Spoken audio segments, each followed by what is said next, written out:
You found yourself on another episode of Locked On Bulls. Since I y'all don't want to treat say them that we're good. late They to our talking own about show. we late. Forget these mugs, man. No, do the intro. I'm just playing. You found yourself on another episode of Locked On Bulls. On today's episode, me and Pat are going to discuss the Chicago Bulls winning streak ending, big nights from DeMar and Kobe, and how did we feel about Billy Donovan's coaching down the stretch of this winnable game? We're going to get into all that and more right after this. You are Locked On Bulls, your daily podcast on the Chicago Bulls, part of the Locked On Podcast Network, your team every day.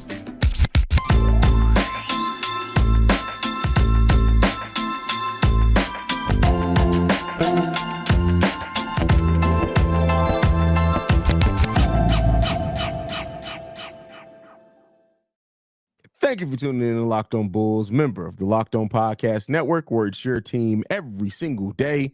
That's Pat the Designer, host and creator of the Windy City Breeze, and host of the Chicago Bears podcast over at ESPN 1000. I'm Haize, creator of Chicago Bulls and Chicago Bears Central YouTube pages and podcasts. Today's episode is brought to you by Gametime. Download the Gametime app, create an account, and use code LOCKEDONNBA for $20 off your first purchase. Pat, man, this was a game. I love the way that the Bulls played in this game as far as like throwing heart down the stretch. There were some execution things. Ayo Sumu had a quadruple zero in this game, which is crazy. The only stat that he registered was a personal foul. But other than that, Kobe, DeMar, who we're going to talk about specifically a little bit later on, but like, how did you feel about this game overall, Pat? I thought this was a game that was a very winnable game, and if you have one other person contribute, you play well. The problem tonight was Nikola Vucevic was not able to get going. If we want to have beef with Vuce, that's fine. But I also need to say this. I texted this couple of homies that I have that cover the Milwaukee Bucks up in Milwaukee. You don't have any friends. Like, why do you want to lie? That's crazy. Why are we lying? My God. Why are we lying? You're just getting on the podcast lying? To some associates I know that live in the Wisconsin area. Yeah, I mean, you got to change it up. No, I tell you, there's a couple homies that I got to cover the NBA up in Milwaukee. Brook Lopez may be the greatest free agent acquisition the Milwaukee Bucks have had in 50 years. Oh, facts. I can't think of one free. You specifically said free agent. I'm talking about free agent, not somebody drafted, of course, Kareem, who was Lou Alcindor, right? There's some players that have been there that are elite, but Brook Lopez might legitimately be the best free agent acquisition the Milwaukee Bucks have had in 50 years. Yeah. I can't think of another one that has had more impact. Brook Lopez completely shut Nikola Vucevic.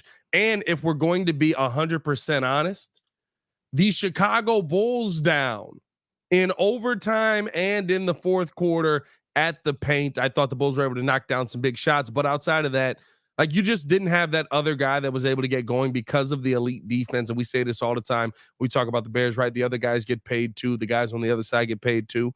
I thought that the Bulls tried to get things going at the paint, and there just wasn't there, right? There just weren't opportunities there at the paint, which means, guess what? You got to go out there. You got to knock down shots.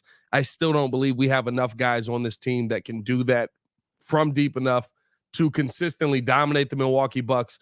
But you found a way to be competitive for most of this game, found a way to get this game to overtime, found a way to fight through that overtime. There's some question marks on that. If we're being 100% without, I mean, I still have to include Zach LaVine in there, but if, like, Alex Caruso is really the piece that you feel like maybe pushes you over the top in this game. You didn't have him tonight, and that's a tough loss. Tonight was a tough loss, but I think that it did more if we're talking about, right, where is this Bulls team, what direction is this Bulls team heading? It felt like this was a Bulls team that's going to come out tomorrow night versus the Denver Nuggets, give you the same level of effort, give you the same level of fight, give you the same level of competition. And that's all we're asking for at this point, because like you said earlier when we dropped the video talking about, you know, kind of what this team's future is with Coby White and different things like that. Wins are important, but they're not as important because you know you're going with a younger development status on this. Yeah. And as far as the Milwaukee Bucks notable free agents, it's really just two people. Mo Williams and Brook Lopez. That's it. That's it. Is this bad? Like, maybe this is bad. I don't remember what contribution Mo Williams ever had.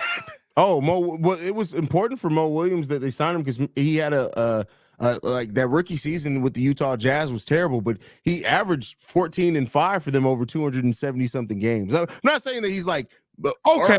Just So you're just saying he became a good player. He became a good player for them. Yeah. All right. I'm just saying. I was sitting here. I was like, what did Mo Williams do? That's the only thing close that they have to a notable free agent signing for the team. So I feel like Brook is the best free agent signing. I guess based on what you just showed, right, that they've ever had. Yeah, that's clearly. Yeah. And so, like, you saw the impact that he's had on this game. He leads the NBA right now in blocks, not blocks per game, but total blocks, which he did last season as well. He also leads. He also led the NBA last year in 3-point shots made. The guy's a monster. At the end of the day, if the Bulls had lost the last game based on a Giannis Antetokounmpo block, which Caruso hits the game winner, gets the overtime, I'd have tipped my cap to him. You lost tonight's game in overtime based on Brook Lopez's defense at the bucket, basically suffocating the Chicago Bulls offense. I tip my cap to you. Great game. Got you. Yeah, great performance by Brook Lopez. When you look at this game from this team, the game from the team. I got tongue-tied there for a second. Don't know why. We're going to talk about Coby and DeMar specifically in the next segment, but what did you think about the performance from like a Patrick Williams? You talked about Patrick Williams a little bit in today's earlier episode. How do you feel about it? I feel like it was much better in the second half. Yeah. I want to give him credit for how he played in the second half, and he drew some really good defensive assignments, had some good defensive stretches, but for me, it felt like there were opportunities that Pat left on the table, and that's kind of why it's not the fact that like I expected him, because me and you talk. I always say I don't expect him to have like the scoring output, but I feel like there were shots that he missed that absolutely, like there was a time where he did that step back in mid range on Giannis. He created the space. It should have been a bucket. He just didn't convert it. So I looked at P. Will tonight, and I said he's still the role player that I think he's turned the corner into becoming, which is fine. He's a role player. You need that third guy to step up. Your third guy tonight should have been Nikola Vucevic. He wasn't able to do that because there was a better player on the other side. Tough. P. Will's not your 3 on this team, and I'm okay saying that at this point. It is what it is. I want him to be more. I want him to take advantage more. And on games like this where you see Vooch have a tough night and you still get 14 shots up, right? Like those are the games where I look at. And now 14. Now Vooch had a tough night, kind of just. He had a tough night existing. Existing.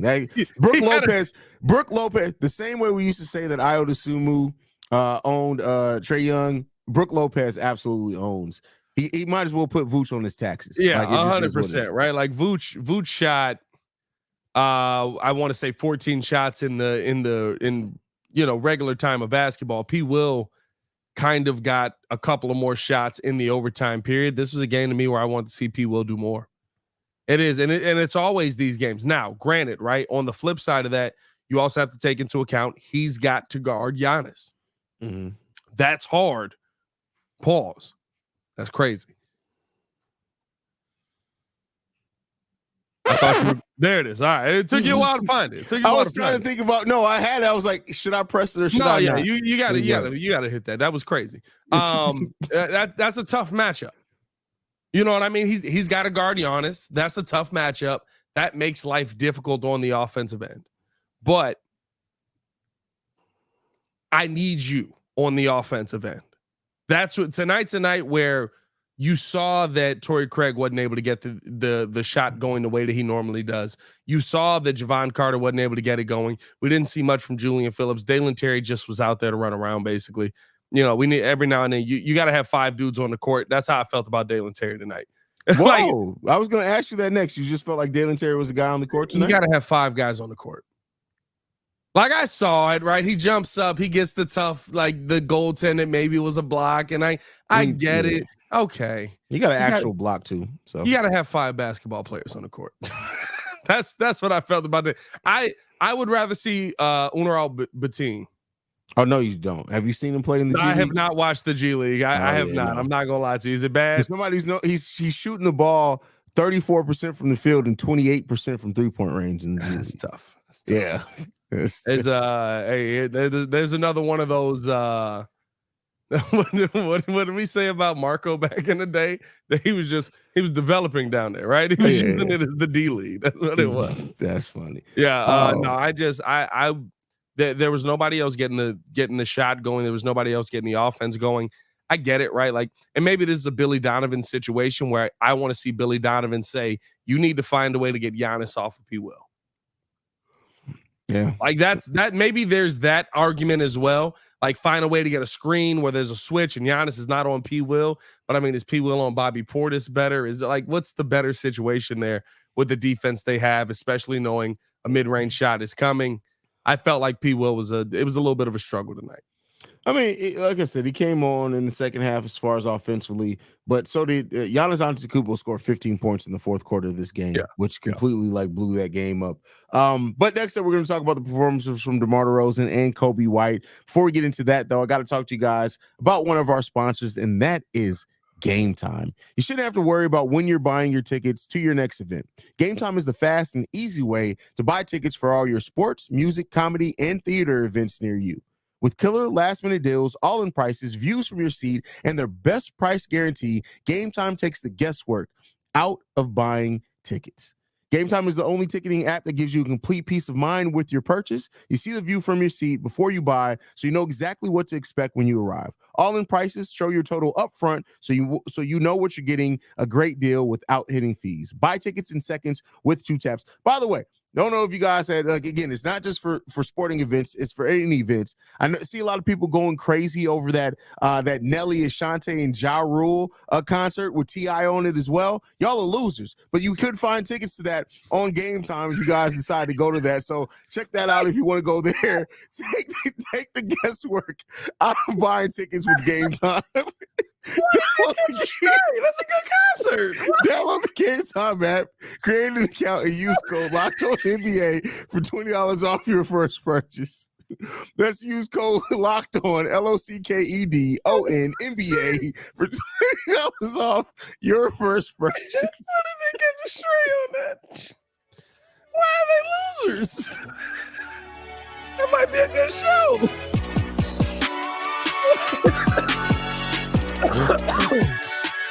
I don't get it.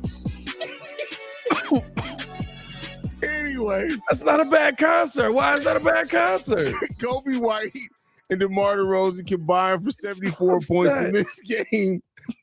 Let's start off with DeMar. I don't get why that's bad. Am I a loser? Yes. Yes. 41 points from DeMar DeRozan. He said yes. Oh, God. How do you feel about DeMar DeRozan's 41 points there, bro? I'm just so thrown off. That's a good show. We not rocking with Nelly? We don't fool with Ashanti? Who's the issue there? Have you ever seen Nelly live? I have not, but Nelly is terrible. As somebody who lived in I'm a terrible person to gauge on that, though, because I don't go to concerts at all. Okay, the only concerts I've been to are ones where my wife was like, I want to go to this concert. Here we go. Nelly live is god-awful. It's always been god-awful. It's like literally like for those people from St. Louis, when Nelly used to perform at the pageant in St. Louis, y'all know exactly what I'm talking about. Nelly is terrible. Murphy Lee used to save all those shows, and now he ain't rocking with him. Don't go see it. It's not good. It sucks. And then Ja Rule has devolved now into sounding just like the Cookie Monster live. It's bad. But keep it going, bro.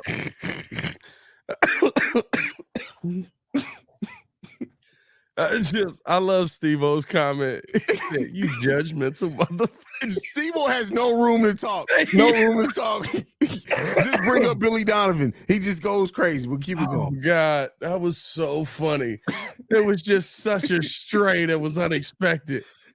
Oh, my God. That's how I truly feel. It is what it is. I mean, that's fine. I've never seen Nelly. I can't judge him, but it was such a stray. It was just like, it was like Gametime at pow. Don't do that. And he just had to take that shot.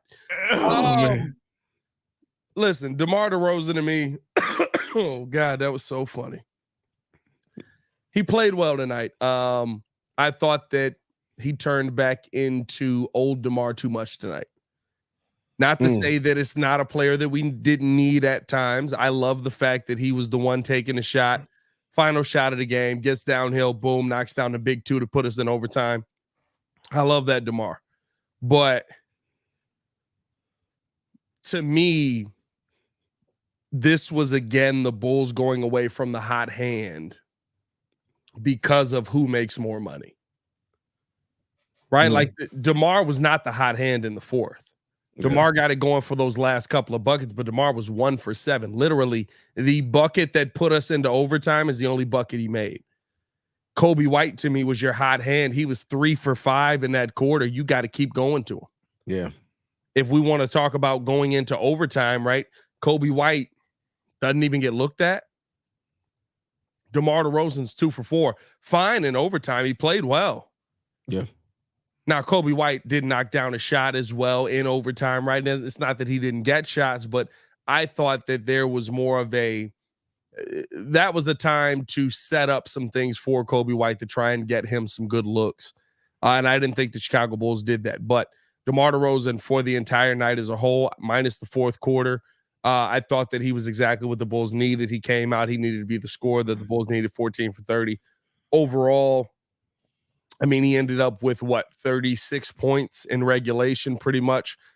I can't begrudge the guy for that because we're not in overtime without him for most of that game. But I thought there was a ton of looks that DeMar DeRozan took away from Coby White that could have been good looks in the fourth quarter where you didn't see Coby White get those attempts.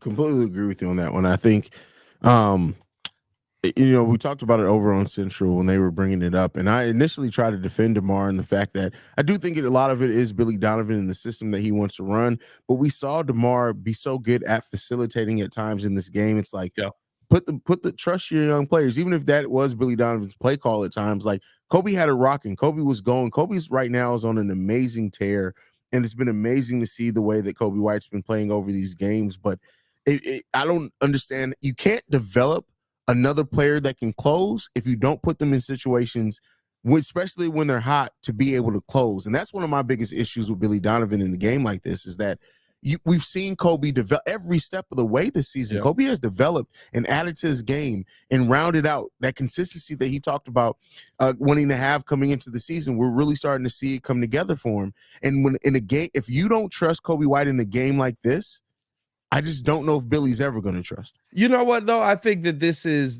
a DeMar DeRozan call, right? We know what kind of coach Billy Donovan is. Billy Donovan is the kind of coach that he's going to allow his guys to do what they're going to do. DeMar DeRozan to be cooking that entire time. And 1 for set. Like, I can't be hypocritical and say, take the ball out of a guy who has the hot hand, when, if we're being 100% honest, DeMar DeRozan was that guy. Up until the fourth quarter, DeMar DeRozan was the guy with the hot hand. Well, that's what I mean, though. But he wasn't the one in the fourth quarter when we... For sure. But I think, to me, right, that is the moment where I need DeMar to go, okay,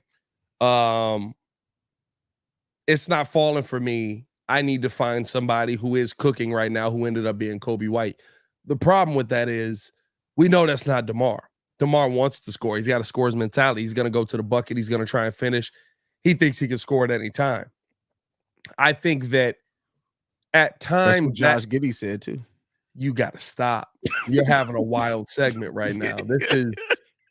This got to be your craziest segment of the year. What did I do? This got to be your craziest segment of the year right now. Yeah, I mean, shots at Nelly. Ashanti's taking shots. Ja Rule sounds like I didn't say nothing about it. Shanti was the one that I left alone. I just said Nelly and Ja Rule suck. I mean, she's a part of it, so she's taking the shots, right?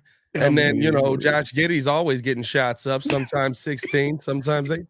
But you know what I mean? I just feel like that's a crazy way for you to go there. But I felt like that was crazy. That's all I'm saying. No, okay. But at the end of the day, I think that that was a Debo call, right? And that's a tough one for me because if he's hot, I love that. Right. I love him being able to go out there and knock down the shots and be that DeMar DeRozan. When he's not, How do I know he's not unless he's missing, unless he's 1 for 7 at the end of it all and he hits the biggest shot of the quarter? I almost get the coach. Like, I've seen coaches overcoach that moment. I don't know if I hate Billy for that moment. The overtime to me more so is my issue than the fourth quarter, but I thought DeMar did take some key shots away that could have been Coby White's shot where the ball movement was great. It just ended in DeMar's hand instead of Kobe's. Yeah, great point on that one. We're going to get to your ad read, young man. Oh, I do got to do one of those, don't I, bro? Like, this has been a crazy segment, bro. I don't even have no idea what's going on with anything, bro. I mean, there was so many shots taken, and hopefully none of them back. But at the end of the day, we got to tell you guys about FanDuel, man. I mean, listen, when you're talking about FanDuel, you guys already know what they bring to the table, and they are always right now giving offers. New customers right now get $150 in bonus bets with any winning $5 money line bet. That's $150 if your team wins. If you've been thinking about joining FanDuel, there's no better time to get in on the action. The app is easy to use. Wide range of betting options, spreads, player props, over unders, and more. I am literally right now watching the NBA spread change live from the Brooklyn Nets and the Sacramento Kings, the Portland Trail Blazers, and the Clippers. You literally can get in on these different deals live right now. Right now, Brooklyn down 126, 106. You can get in at 18.5 points in Brooklyn's favor right now. I mean, like, it's not a good bet because they're probably going to lose that game. There's nothing close. Maybe Portland 102 for the Clippers, 96 right now. Portland is, or the Clippers, I should say, is a 8.5 point favorite. Maybe get in on that. Make a little scratch on that as well. So visit FanDuel.com/locked on to kick off the NFL season. FanDuel, official partners of the NFL. All right, now you've already kind of alluded to this, Pat, but before we go, we want to talk about Billy Donovan and his coaching, because I saw questions about the last call, like go for overtime or go run a three to try to win the game. Some people think you should have tried to win the game in that case. Coby White was going from three. Maybe you should run something for him. But then also something that I brought up in Central, and I wanted to get your opinion on. Once Billy Donovan and we all realized Vooch wasn't going to have it going in the fourth, do you think that Vooch should have been pulled to put in Andre Drummond to get a couple of extra rebounds, considering the rebounds he had in this game? That was the one thing. Maybe get the Bulls some extra possessions. What do you think about those aspects of how he coached in that overtime period and down the stretch? The rebounding question it's a valid one because Andre Drummond had a great night rebounding. I mean, 15 rebounds? 16 rebounds in 14 minutes. 16 rebounds. Great night. Now, out of those 16, 8 were off his own misses. 100%, right? Like, listen, they were sitting there in the fourth quarter watching him throw the ball over the rim 3 times. And he literally, dude. It's like, hey, man. I mean, I'm glad that he's able to get his own rebound. Listen, gets a tough lay. Literally 11 of them offensive boards. 10 to 9 of them are his. I'm just saying. Yeah. What the tough part about Drum is, I don't begrudge Billy Donovan for that situation because you didn't have a third scorer. Not having a third scorer in this game is very tough. And to say, yes, I'm going to take out Andre. I'm going to take out Vooch, who's still a capable rebounder. Let's not pretend like he's not, right? But I'm going to take out Vooch, and I'm going to put in Andre Drummond, knowing that I have nobody else who on the offensive end has been competent on the day. I guess, like at that point, the question is, are you putting your third scoring option in P. Will's hands because Coby White and DeMar in the overtime were useless? Like who's taking those shots that you would have ended up, because you're not giving them the Drum at that point. Yeah. I don't know if that's my issue. Like, to me, my bigger issue is that Coby White didn't get more stuff drawn up for him to try and get him in isolation moments, or to try and get him on a mismatch at all. But outside of that, I don't have an issue with not pulling Vooch at that moment. I personally don't. Well, the thing is, too, I get what you're saying in that, but you didn't have a third scoring option either with Vooch out there. 100%, right? I mean, in this game, you didn't have a third scoring option. But that's what I mean, right? Like it's an in this game moment. Who's got a better shot of hitting a post fade, Vooch or Andre Drummond? You know what I mean? Like that's the part that to me is tough. That's the part that to me maybe, you know, you kind of look at the rest of your roster and say, okay, we need to figure something out for these moments. These are normally the moments where Zach LaVine was that guy, but he's not that guy anymore. Maybe he'll have to become that guy yet again, because I'm not going to lie to you. To me, right, you're just talking about the trade value continuing to drop. Every game the Bulls come out and they're competitive without Zach. But I don't know what your next best option is in that one. Yeah. Because, I mean, in overtime, what did Vooch end up with? He's got 3 shots in overtime? Was it 2 shots in the overtime? He's 0 for 2, didn't score at all. Didn't end up getting a rebound at all in that situation. He got 1 rebound. He got a defensive rebound. Oh, I'm sorry. No, that was... No, you're right. One defensive rebound. I don't know. That's a tough question. I mean, I get what you're saying as far as like running the offense and keeping the defense on their toes. You want that third scorer out there, but I do think like maybe I look at that situation. Would it have saved this game? Not necessarily saying that either. I just mean like at some point just trying something different out there. I'll say this: if we're sitting here and we're struggling to figure out whatever the answer is, to me that tells me that Billy Donovan didn't do a horrible job in coaching this game. He didn't have a game where we can sit there and just be like, this is your problem, this is your problem, this is your problem, this is your problem, this is why y'all lost. Yeah. I feel like this was a game where you were trying to figure out who was going to be your next bit of offense. Patrick Williams in the overtime, he's 1 for 3. DeMar DeRozan 2 for 4. I mean, Coby White doesn't knock down a shot. Vooch doesn't knock down a shot. I don't. My issue is more so with not finding the guy who maybe left overtime or who left the fourth quarter with the hot hand, the ball, and trying to continue that. But even with that, right? Like, what's the biggest issue that we have? To me, the biggest issue we have on the court tonight is, right, like everybody's saying, Vooch missing bunnies. Yeah. Vooch missed absolutely. And again, Brook Lopez is right there. I started off the podcast saying this. Brook is probably their best free agent acquisition in the last 50 years. Right? Ever. Don't even worry about that. Ever. Brook's probably their best free agent acquisition ever, right? And so he played well. Brook played one of the best games I've seen Brook Lopez play, and it caused Vooch to be off tonight. Is that an issue? Sure. For tonight's game, I'm not happy with it. I thought he played poorly. But I also think that there, at a certain point, right, like tonight was one of those moments where players got to make plays as well, right? I can blame Billy for certain things, but in the OT, you didn't have enough guys making plays. And my God, stop Giannis before he gets ahead of steam. I get like everybody. I always love like watching the people that are like, Stacey King, how can you say that, like, you know, you just got to pick up Giannis and cut him off like this? Like, Giannis is amazing. You can't just do that. I get that. But what I will say is this: there's no situation where picking up Giannis at half court is a bad thing. Because it's not like he's going to stop and pop and shoot the three over your head. And if he does, King kind of said something to that as well, that he's not like he's not going to shoot the three, and that's true. So, and if he does, he does. If he beats you with the three, then if Giannis Antetokounmpo beats you by shooting threes, it wasn't meant to be. It wasn't meant to be. Yeah, 100%. Like that's.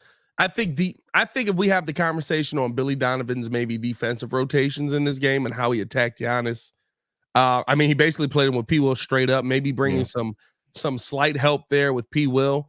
I also think, right, like that last play where you see Giannis blow to the rim, Vooch, open your mouth. That's crazy. Yeah, that's insane. Say something. Hey, not the horn. The horn is wild. First of all, you said if you get to the rim, blow by him, get to the. That was crazy. That was crazy. Let's get out of here, bro. That was. Hey, that follow was us on everything at Locked On Bulls. You can follow me on everything at Pat The Designer. That was crazy. Pat's out here blowing on rims, man. We want to thank you guys for tuning in to another episode of Locked On Bulls. Make sure you guys are following the show on every podcasting app and platform of your choice, as well as YouTube. Shout out to JDH, man. Peace. Jesus. Okay. All right. Let's get out of here, bro.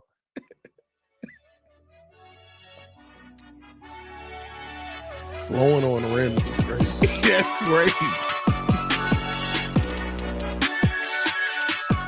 Is that better or worse than the Pistons dipping their toe in Zach LaVine? Nothing's worse than that, bro. That's crazy.